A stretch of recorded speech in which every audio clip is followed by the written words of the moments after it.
Okay, yes, I'm wearing basically the same outfit from my last video. I put on a coat though, so we're switching it up. This video is going to be my most disappointing reads of 2020. Not my worst, although this is technically also includes bad books that I read this year, but really I was just mostly disappointed. I don't actively seek out to read bad books that aren't already on my TBR, so I really didn't read like something too offensive this year. It wasn't too bad overall. I'm also not here to trash on your favorite book. Most of these, I will say, other people would enjoy them. I just did not. So that's why they're on this list. This is not going to be as long as my favorite video. You should watch that before this, just so you can get a vibe of some positivity to go along with the negativity in this. So I only have 7 books to really talk about today. We're gonna go from like least disappointing, or like the books I didn't really have a lot going into, or like have a lot of hopes going into per se, to like a book that upset me. So we're gonna start off with 2 books just because they kind of are grouped together in my mind, and that is The Wedding Date and The Friend Zone. So The Wedding Date's by Jasmine Gugliari, The Friend Zone is by Abby Jimenez.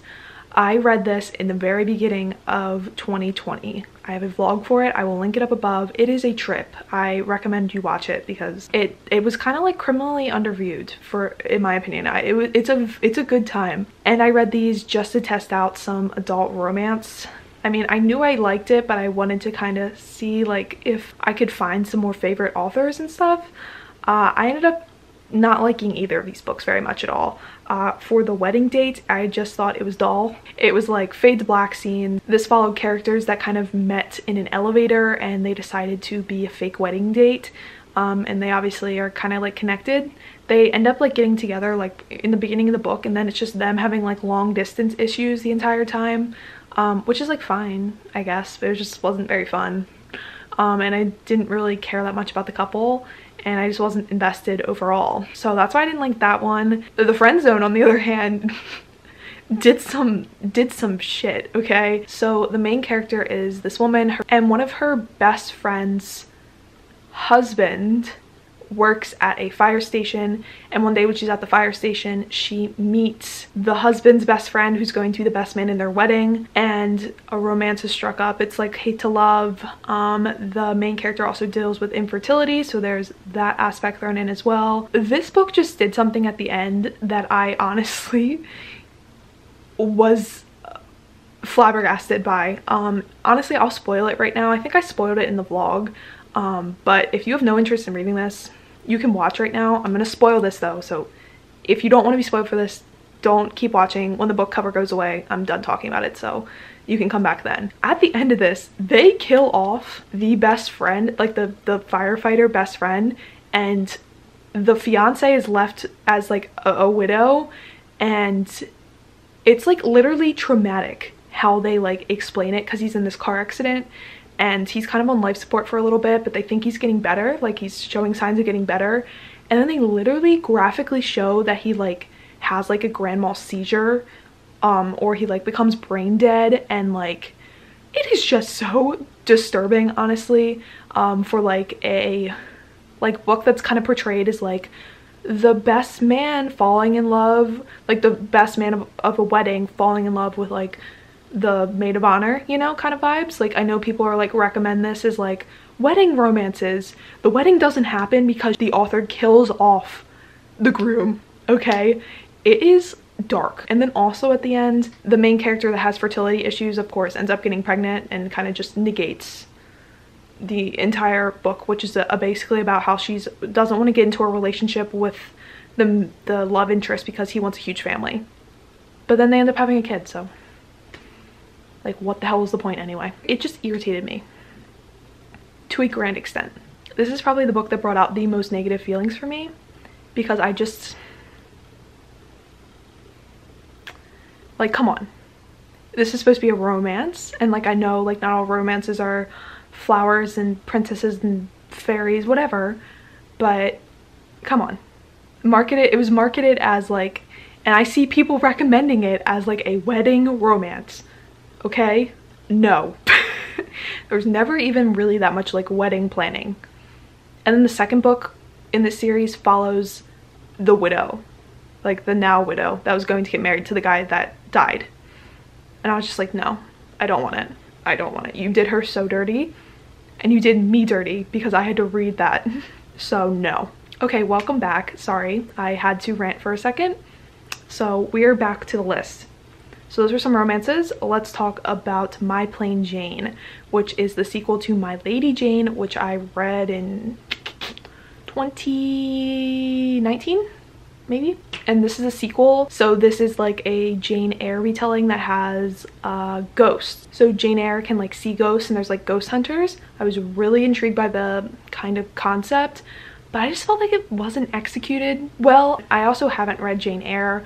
I've heard it's like a pretty faithful retelling, so it like tells it exactly like how Jane Eyre goes, but I don't know jack shit about Jane Eyre, so I didn't know any of that, and I still didn't really like it. I just like didn't think it had the same like magic and spark that My Lady Jane had.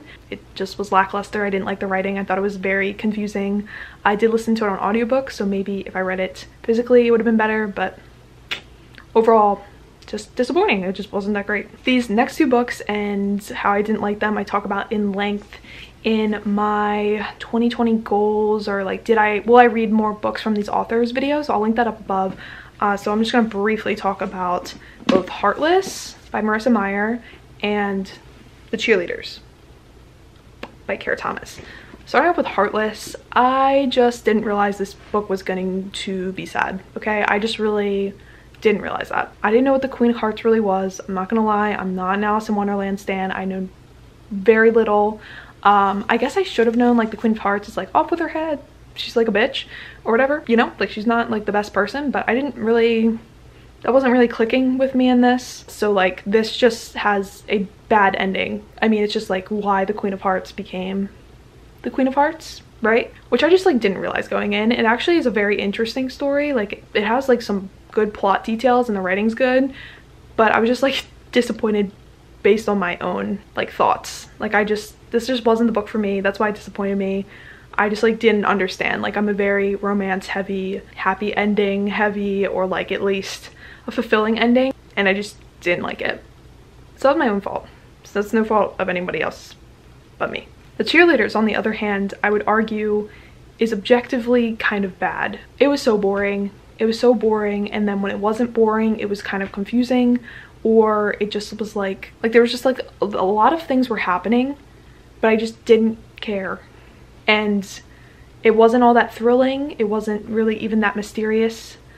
And maybe it wasn't supposed to be. Like maybe it was just like, it was almost like a contemporary. Like there was never like any stakes until like the very end when there's like this big reveal. A situation happens, but other than that, it was just like average. Below average, in my opinion. And I'm sorry the lighting just did some whack shit, so sorry about that too. I just didn't like it. I'm so gonna give Kara Thomas another try. I've heard her other books are better, but this one was just like not good. Not good. Not good. Before I talk about another book that actually like irritated me, I'm just gonna throw out like this book because it kind of just did disappoint me, and that is Come Tumbling Down by Shauna McGuire. This is the 6th book. Oh shoot, no, this is the 5th book. I messed up in my favorites video. In an Absent Dream is the 4th book. This is the 5th book. In the Wayward Children series, it was just kind of a letdown after the 4th book. It was kind of made sense. Like this book is very much for one audience, and the previous book is kind of for another. They can both obviously be enjoyed by different people, but this was just like not as deep, I guess, as the 4th book. I'm not gonna like spoil anything here because this is like very much a sequel to an earlier book in the series. It was just kind of disappointing. I don't think it's bad. I gave it 4 stars, 3.5 stars maybe. It just like wasn't exactly what I was looking for after reading In an Absent Dream, so that's no one's fault once again. And to conclude this video, I could not talk about the elephant in the room, which is The Betrothed by Kiera Cass. This year, Kiera Cass changed my channel's life, okay? I made my selection Dreamcast video, I'll link it up above. It blew up. I was very excited to read The Betrothed. I was obsessed with the selection. I still am obsessed with the selection. The Betrothed was just so bad. I will link up a video where I feel like I have more concise thoughts. It was one of my wrap-ups. Don't remember exactly when I read this. It was just so bad.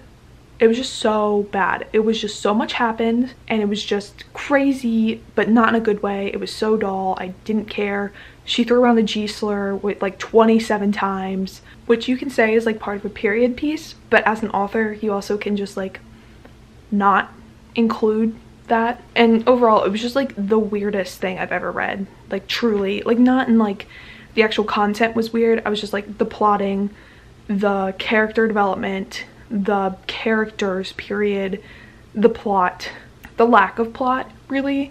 I think I spoil it entirely in that video, so I will link it up above because I don't want to do it again because it will be a long time, okay? But basically, no spoilers, but basically it's a story of this girl who is courting. So she's looking to find a husband. The king has his eye on her, so he starts courting the king. But then this new guy comes in to the court from this country and his family got like exiled. She starts to fall in love with this random man over a king, and then all hell breaks loose, okay? Just chaos, absolute chaos.